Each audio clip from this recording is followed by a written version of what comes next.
Pokemon Sleep's second Halloween event is just around the corner. Welcome back to another Pokemon Sleep video. It's Bro Vinny here. In today's video, we're going to take a quick look at the new Pokemon being added to the game, that is Mimikyu and its new skill. There's also going to be a semi-new species of Pikachu, that is a Purple Witch Hat Pikachu. Then we're going to be looking at the event information of the Halloween 2024 event and the event bonuses that come with it. I will also have a few tips here and there regarding how to tackle this event, although having said that, most of these you've probably heard me say before if you've been following the channel for a while. But let's get the most important points out of the way first. Number one, only choose Green Grass Isle at the start of this event. Event bonuses will not apply to any other research areas. Number two, there is a decision to make about whether to do 1 or 2 sessions a day. If you're purely focused on candies, I generally recommend just doing 1 session a day for the event, with a catch which we'll cover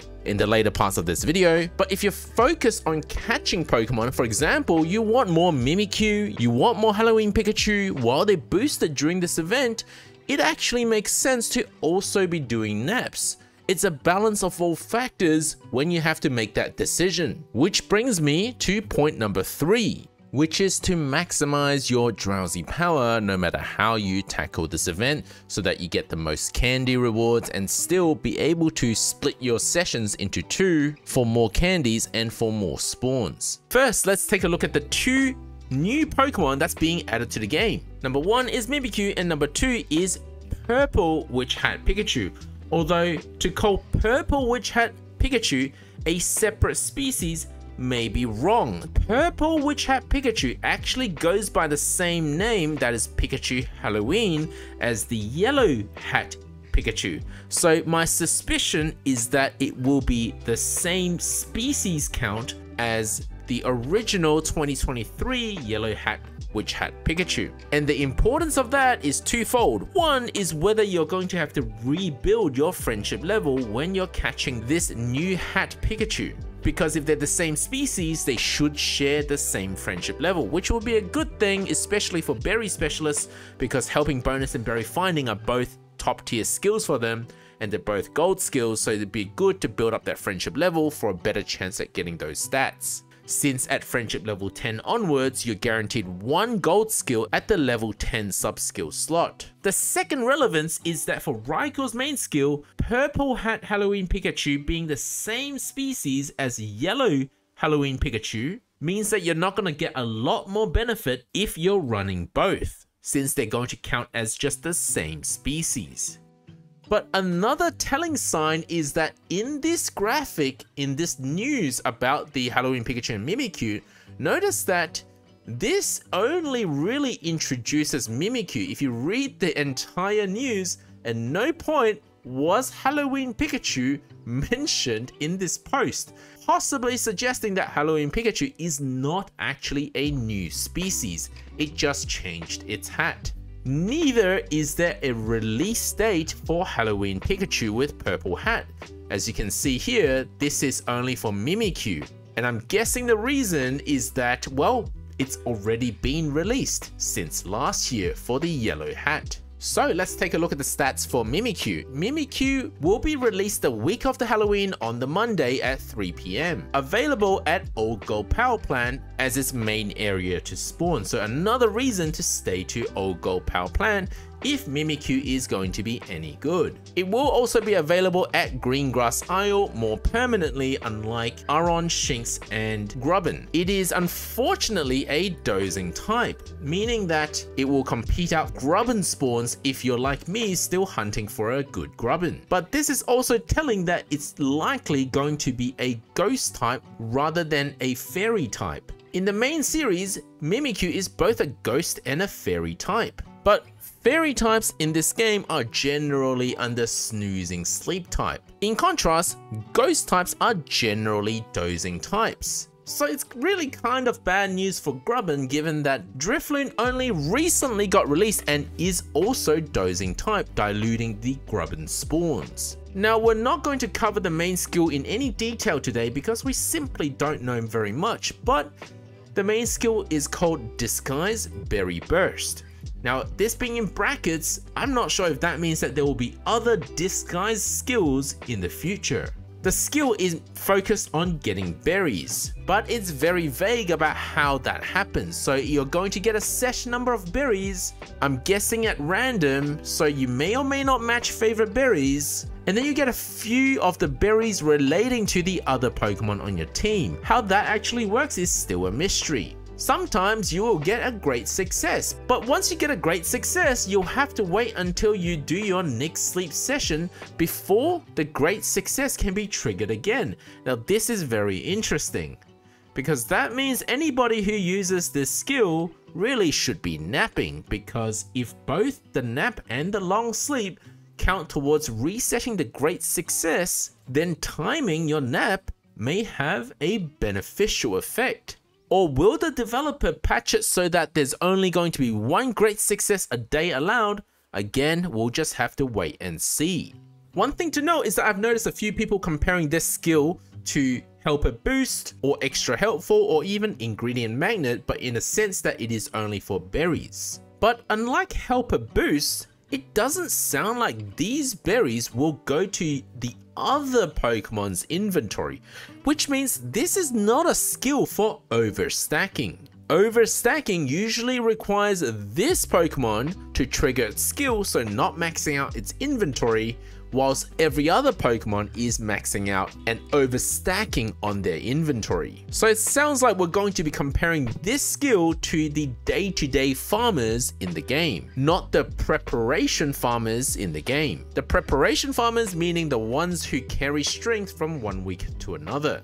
And one thing I personally find interesting is that there's been an increasing amount of skills that depend on your luck. So introducing these RNG based skills makes this game more and more gacha-like, relying on feeding on the dopamine release of their players in order to stay relevant. And that's somewhat concerning. Next, let's take a look at the Halloween event information and bonuses. The event starts on the week of the Halloween and will last for 1 week.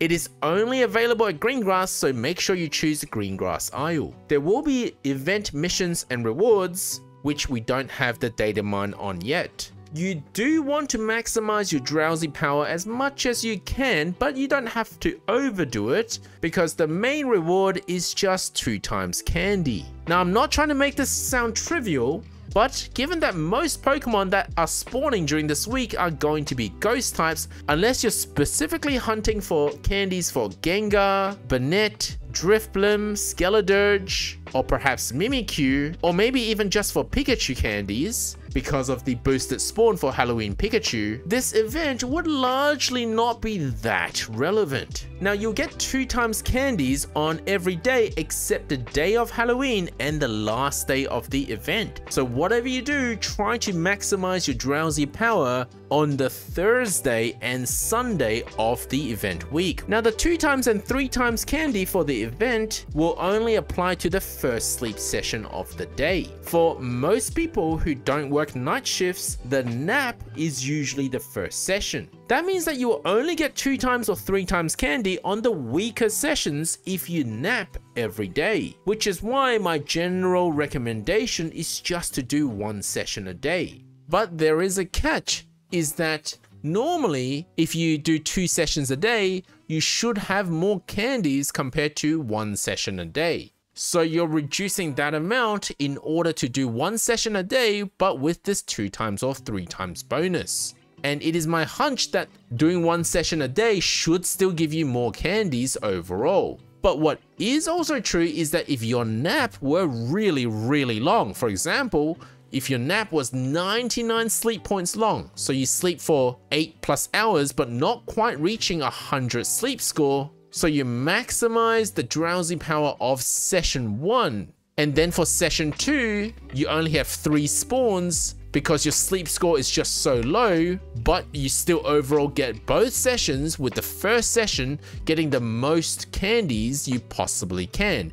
In this scenario, it is actually better to have 2 sessions a day rather than 1 session. Although it is not my recommendation to do it because it takes planning and you could risk over or underdoing it, resulting in catastrophic effects, especially if the healing is placed at the wrong time. But of course, I'm purely talking about how to maximize the double and triple candy rewards. If on the other hand, candy doesn't matter to you that much, maybe you would rather have more spawns so that you have more choices and more catches to complete your berry and ingredient coverage, there's a good argument for just doing your regular naps anyway. That is totally up to you whether you think it's better to focus on catches or the candies. The event does encourage you to use ghost type Pokemon because it's actually a little similar to legendary events we've had in the past where the relevant type is getting bonuses. So ghost types will produce one extra ingredient every time an ingredient is produced, meaning your Gengar will either give you +1 herb or +1 mushroom, your Banette can give you +1 oil, etc. Overall buffing the power of your ghost type Pokemon. During this week, they will also have a 1.5 times skill trigger rate, which kind of makes Drifblim a little more relevant just specifically for this event. Would I spend 5 to 6 main seeds to make Drifblim relevant? Only for 1 week? Probably not, but that's up to you to decide. You will see Drifblim and all ghost types get a +1 in their skill level. And I personally quite like this because perhaps this is our chance to test out Mimikyu to see how its skill works. Of course, even if it isn't a skill specialist, you can still use it and get that +1 skill level. And on top of all of that, ghost types will be a guaranteed favorite berry type, meaning that Banette and Gengar will both be very powerful for this event. But don't forget that there are going to be 2 random berry types that you can still match favorite berry for. There's no need to prepare a completely ghost type team. Regarding the boosted spawn Pokemon, note that Skeledirge, Gengar, and Drifblim, which are normally not available at Greengrass Isle, will be available at Greengrass Isle. But the importance isn't for you to catch them, it's that when you have evolved forms, you usually get more candies. And with this event being 2 times or 3 times candies, seeing those evolved forms is going to be very welcomed. The boosted spawns will mostly focus on Halloween Pikachu and Mimikyu, and you will be able to get a Halloween Pikachu incense via the event missions. Now, a side tip for you guys is that you can hold on to this incense to use outside of the event if you're worried about running out of biscuits during this event. And a side note, the regular version, or rather the old version, the Yellow Witch Hat Pikachu, will still be available to spawn during this event. How likely that is, we are not sure. And the final tip I have for you guys is if you want to maximize the Drowsy power for the Halloween event, you can consider going to Greengrass Isle the week prior to the event to raise its area bonus. Having said that, I personally would prefer to stay at Old Gold Power Plant to hunt for Pokemon I actually need, which I think is more beneficial long term anyway. So let me know which area you guys are going to pick for the week prior to the Halloween event. But of course, during the Halloween event, make sure you pick Greengrass Isle.